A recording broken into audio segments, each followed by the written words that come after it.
கடன் இல்லாமல் வாழ்ந்திடும் பொழுது என்ன நடக்கும்? இன்மெசரபிள் ஜாய், இன்மெசரபிள் ஜாய், அளவில்லாத சந்தோஷம். கடன் இல்லாமல் வாழும்போது இட்ஸ் பிரிங் இன்மெசரபிள் ஜாய், அளவில்லாத அது மகிழ்ச்சியை நமக்கு தரும். உங்க லைஃப்ல நான் இதை விரும்புறேன்.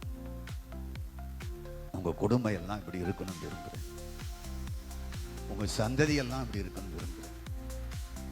உங்க மனைவி பிள்ளைகள் எல்லாரும் இப்படிப்பட்ட வாழ்க்கையை வாழணுங்கிறதுக்காகத்தான் இந்த கருத்தை உங்க எண்ணங்களுக்குள்ளேயும் மனதிற்குள்ளேயும் நான் நுழைக்கிறேன்.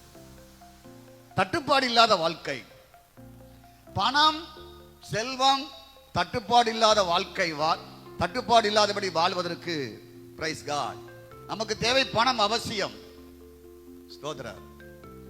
தட்டுப்பாடு இல்லாமல் வாழ்வதற்கு தேவன் என்ன செய்கிறார் என்றால் ஐஸ்வர்யத்தை சம்பாதிப்பதற்கு பலன் கொடுக்கிறார். ஏனென்றால் தட்டுப்பாடு இல்லாமல் என் பிள்ளைகள் வாழ வேண்டும் என்ற கருத்து எண்ணம் தேவனிடத்தில் இருந்து வருகிறது.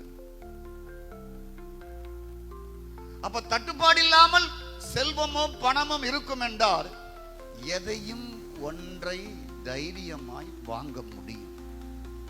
அதற்கு ஸ்தோத்திரம். ஐஸ்வர்யத்தை சம்பாதிக்க பலன் கொடுக்கிறார். தட்டுப்பாடு இல்லாமல் வாழ்வதற்கு எதையும் தைரியமாய் செய்ய முடியும். ஒரு தேவைகளுக்காக கண் பிதுங்கி தலை சொரிந்து கொண்டிருக்க வேண்டாம். பணம் இருந்தால் எதையும் வாங்கலாம், எதையும் செய்ய முடியும். எந்த அவசரத்திற்கும் அது உதவி செய்யும். ஒருவருக்கு ஒன்றை வாங்கிட பண ஆசை இருக்கும், ஆனால் பணம் இல்லை, ஆசை நிறைவேற முடியவில்லை. ஆகவே தான் ஆசையை நிறைவேற்றுவதற்காகத்தான் ஆண்டவர் சொல்லுகிறார், உனக்கு சம்பாதிப்பதற்கு நான் உனக்கு பலன் தரம்பா, நீ ஆசைப்பட்டதை வாங்கிக்கொள்.